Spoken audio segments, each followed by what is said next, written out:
Hello, welcome to C D education hub. C D education hub में आप सभी का स्वागत है। आज हम फिर से करंट अफेयर चैलेंज पर आ चुके हैं। ये सारे current affairs UP PCS, BPSC, Allahabad high court, RO, SSC और यूपी ट्रिपल एससी के अन्य एग्ज़ामों के लिए बहुत ही महत्वपूर्ण है। तो अगर आपने बाकी वीडियोस नहीं देखी तो उन्हें देखिए और इनको फॉलो करिए। ये बहुत ही सेलेक्टेड और बहुत ही मैंने रिफाइन करके ये क्वेश्चंस रखे हैं, तो आपको कहीं और फिर मतलब एक्सपेक्टेड क्वेश्चंस है टोटली। तो इनको फॉलो करिए और अगर अभी तक आपने मेरा चैनल सब्सक्राइब नहीं किया, चैनल सब्सक्राइब करिए। चलिए आज के पहले क्वेश्चन से हम स्टार्ट करते हैं। आज का पहला क्वेश्चन है, which campaign was launched by prime minister Narendra Modi on World Environment Day June 5। June 5 को वर्ल्ड एनवायरनमेंट डे मनाया जाता है, पहले तो आपको ये पता होना चाहिए।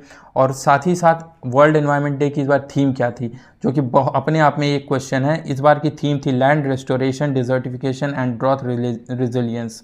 तो ये इस बार की थीम थी। दोनों चीज़ बहुत इंपॉर्टेंट और याद रखिएगा। और जो कैंपेन चलाया गया नरेंद्र मोदी जी द्वारा, हमारे प्राइम मिनिस्टर जी के द्वारा, वो है एक पेड़ माँ के नाम अभियान।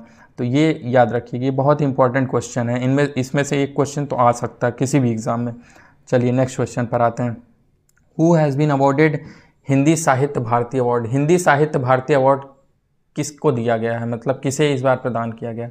तो ये हैं श्री कृष्ण प्रकाश जी। कृष्ण प्रकाश जी को दिया गया है और इनको बुक के वजह से नहीं, इनको इस वजह से दिया गया है क्योंकि इन्होंने हिंदी फील्ड के ग्रो करने के लिए बहुत मदद की है, मतलब हिंदी साहित्य के ग्रो करने के लिए मदद की, इस वजह से इनको ये अवार्ड दिया गया। तो ये याद रखिएगा, कृष्णा प्रकाश जी। नेक्स्ट क्वेश्चन पर आते हैं। Which is first South American country to adopt UPI, unified payment interface को अडॉप्ट करने वाला पहला साउथ अमेरिकन कंट्री कौन सा है? तो ये आप देख सकते हैं, ये कंट्री जो है बॉर्डर करता है इक्वाडोर को, ब्राज़ील को, बोलीविया को और चिली को। तो ये इन चारों कंट्रीज़ को बॉर्डर करता है। इस कंट्री की कैपिटल है लीमा और कंट्री है पेरू। नेक्स्ट क्वेश्चन पर आते हैं। नेक्स्ट क्वेश्चन है, when is world food safety day celebrated. World food safety day कब मनाया जाता है? पहले तो आपको ये पता होना चाहिए कि वर्ल्ड फूड सेफ्टी डे कब मनाया जाता है। तो ये मनाया जाता है 7 जून को। साथ ही साथ आपको ये ज़रूर पता होना चाहिए कि इस बार थीम क्या थी।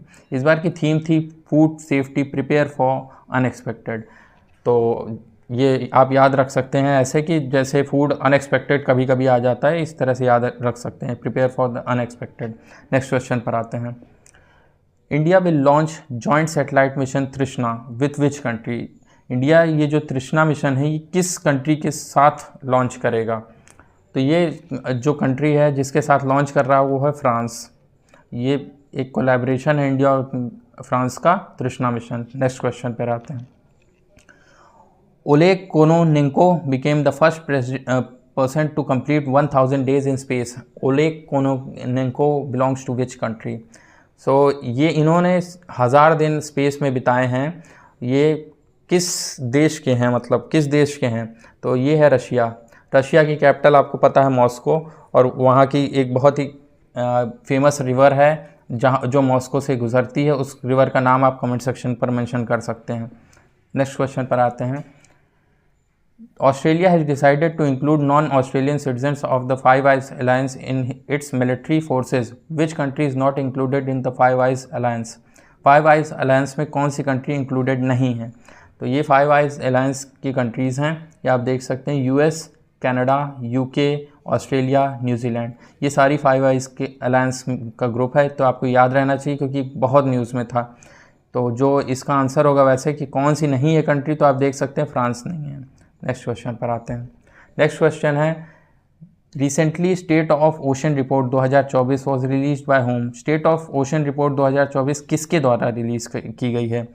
तो आपको पहले पता होना चाहिए कि ये किसके द्वारा रिलीज़ की गई। तो यूनेस्को द्वारा रिलीज़ की गई। यूनेस्को का हेडक्वार्टर कहाँ है, ये आप कमेंट सेक्शन पर बता दीजिएगा। ओके, नेक्स्ट क्वेश्चन पर आते हैं।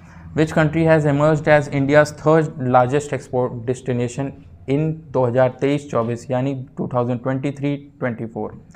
तो इंडिया का जो लार्जेस्ट एक्सपोर्ट डेस्टिनेशन, मतलब कहाँ सबसे ज़्यादा इंडिया ने भेजा है सामान, एक्सपोर्ट किया है, तो वो कंट्री थर्ड नंबर पे कौन है इस समय? फिलहाल मैं थर्ड तो आपको बता दूंगा, आपको पहला और सेकंड, फर्स्ट और सेकंड भी पता होना चाहिए। तो फर्स्ट पे है आपकी यूएस, फर्स्ट पे है यूएसए और सेकंड पे है यूएई। यूएई आपकी सेकंड पे है। तो ये दोनों चीज़ भी आपको साथ साथ पता होना चाहिए और इसका आंसर होगा नीदरलैंड। नेक्स्ट क्वेश्चन पर आते हैं। चलिए अब नेक्स्ट क्वेश्चन पर आते हैं। ये है next question, who has been elected as president of 79th session of UNGA, यानी कि यूनाइटेड नेशन जनरल असेंबली के कौन इस बार प्रेसिडेंट हैं। तो ये भी काफ़ी इंपॉर्टेंट क्वेश्चन हो सकते हैं। ये इनकी पिक्चर है, इसका नाम है इनका नाम है फिलेमोन यांग हैं इस जो इस समय प्रेसिडेंट हुए हैं UNGA के 79 सेशन के। नेक्स्ट क्वेश्चन पर आते हैं। नेक्स्ट क्वेश्चन नहीं, जैसे मैं आपको हमेशा एक न्यूज़ देता हूं एंड में, तो ये न्यूज़ थी 1 अक्टूबर की, मैं वीडियो पोस्ट नहीं कर पाया था। तो आपको ये जानना है कि ये आरती सरेन जी, वाइस एडमिरल आरती सरेन जी, ये पहली वुमेन ऑफिसर बनी हैं जो DG armed forces medical services की बनी हैं। ये उनकी पिक्चर है।